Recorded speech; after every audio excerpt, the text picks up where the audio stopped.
किसी एक घर में एक विषैला सांप देखा गया।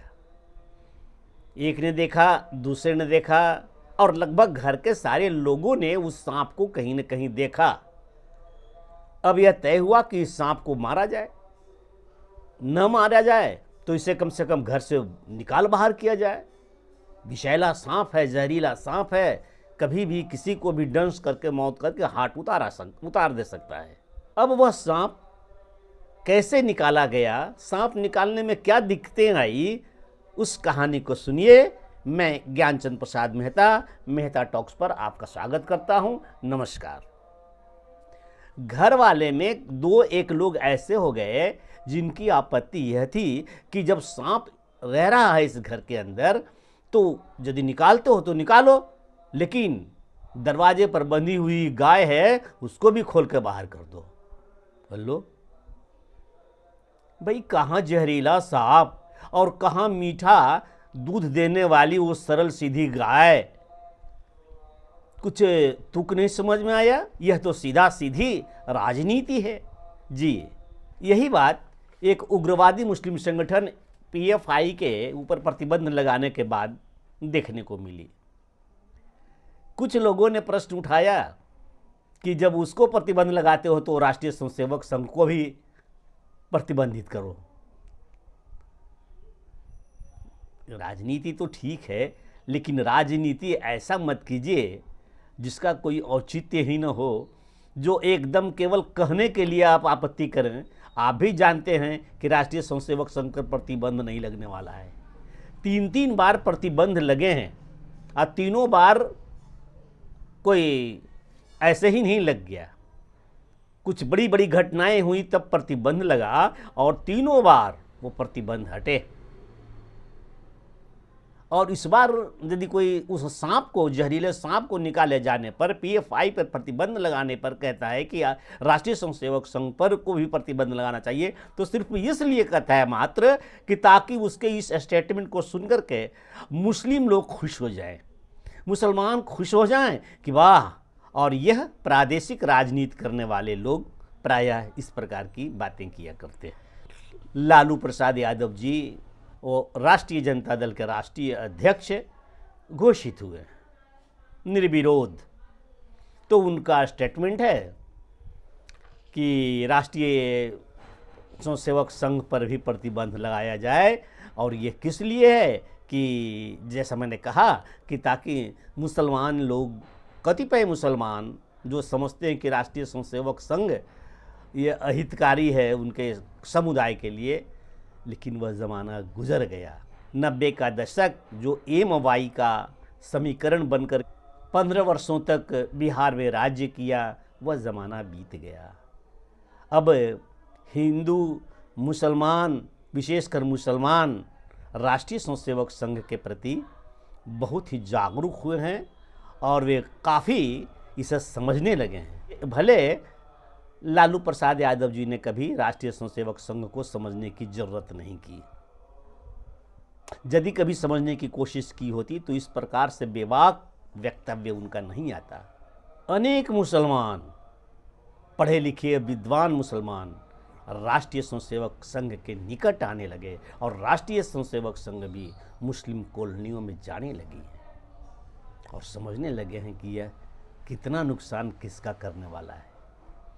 राष्ट्रीय स्वयंसेवक का गठन ही इस विचार से कभी हुआ नहीं है कि किसी से लड़ाई की जाए, देश की सीमा को बढ़ाया जाए, विस्तार किया जाए, या धर्म को प्रचार करके हिंदू धर्म को फैलाया जाए। ऐसा कोई इसकी नीति नहीं है, ऐसा कोई राष्ट्रीय स्वयंसेवक संघ का विचार नहीं है। यह केवल संगठन करने के लिए था हिंदुओं का। 1925 में इसका गठन हुआ और अब हम कुछ ही 2-3 वर्षों में इसका 100वां साल मनाने जा रहे हैं। विजयादशमी आने वाला है। इसी विजयादशमी को 97वां वर्षगांठ बनाएंगे। है कोई दुनिया में इतना पुराना संगठन? राष्ट्रीय स्वयंसेवक संघ का गठन इस वजह से हुआ था कि हम हिंदुओं को एकत्रित करें, हिंदुओं को संगठित करें। अब हिंदू शब्द तो स्पष्ट हो गया कि भारतीयता ही हिंदुत्व की पहचान है, भारतीयता ही हिंदुत्व का एक पर्याय है।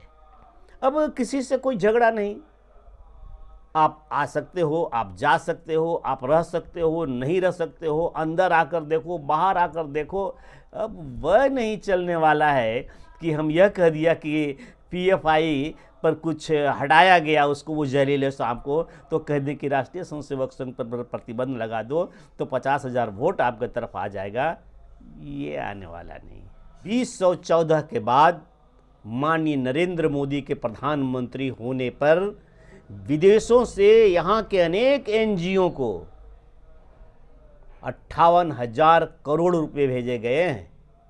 किस लिए? देश के संसाधनों को बढ़ाने के लिए। वो एनजीओ क्या करते हैं? उन सबों के लिए वे ऐसे ऐसे एनजीओ हैं, जैसे पीएफआई वगैरह है, जैसे सिम्मी थी जिस पर प्रतिबंध लगा, उन जैसे जैसे एनजीओ को भेजी गई कि किसी भी प्रकार से मोदी जी को हटाओ, सरकार से हटाओ, सत्ता से हटाओ। दुनिया भर के अनेक देशों को भारी तकलीफ है। आखिर क्यों नहीं होगा? दुनिया भर में इस देश को 5वीं अर्थव्यवस्था पर लाकर खड़ा किया है। सर्वश्रेष्ठ 5वां स्थिति है। ये कम है क्या? विश्व में ऐसा कौन प्रधानमंत्री होगा? अभी आज की बात है कि गुजरात में जब इनकी गाड़ियां गुजर रही थी, काफिला गुजर रहा था, बहुत पीछे से एक एम्बुलेंस चला आ रहा था और उसकी आवाज़ को सुनकर के मोदी जी के कहने पर तुरंत मोदी जी के काफिले को एक किनारे रोक दिया गया और रोककर एम्बुलेंस को आगे जाने दिया। कभी इस तरह का नज़ीर, इस तरह का उदाहरण सुना है क्या? नहीं सुना होगा। तो इस अद्भुत व्यक्तित्व का नेतृत्व जब इस देश को प्राप्त है तो कईयों को पेटों में दर्द, उनकी अतड़ियों में ऐंठन होना वाजिब है, होगा। वे दुखी रहते हैं दिन रात इस देश के सुख से। अपने दुख से वे दुखी नहीं हैं, रोग में हैं, बीमार हैं, इसकी परवाह नहीं है। ये मोदी सरकार कैसे हट जाए, मोदी सरकार कैसे चला जाए, ताकि खुला खुली देवगौड़ा जैसा कोई प्रधानमंत्री इस देश में आए, फिर अल्लू जल्लू लल्लू ये सब कहीं कहीं मुख्यमंत्री होता रहे और ये पूरा देश जैसे चल रहा था 90 के दशक में, वैसे रसातल में चलता हुआ चले और दुनिया के लोग हम पर धौंस दिखाए, हम पर शासन करें, हम उसके अधीन जैसे दिखें। बस न आन है, न बान है देश के प्रति, न कोई अभिमान है, न शान है। ये क्या तुक है कि सांप निकाल रहे हो तो गाय भी खोल करके बाहर कर दो। आशा है मेरी बात पसंद आई हो। पसंद आई हो तो निश्चित रूप से आप लाइक कीजिए, सब्सक्राइब कीजिए, बेल आइकन दबाइए तथा कमेंट्स दीजिए। नमस्कार, फिर मिलते हैं अगले वीडियो में। धन्यवाद।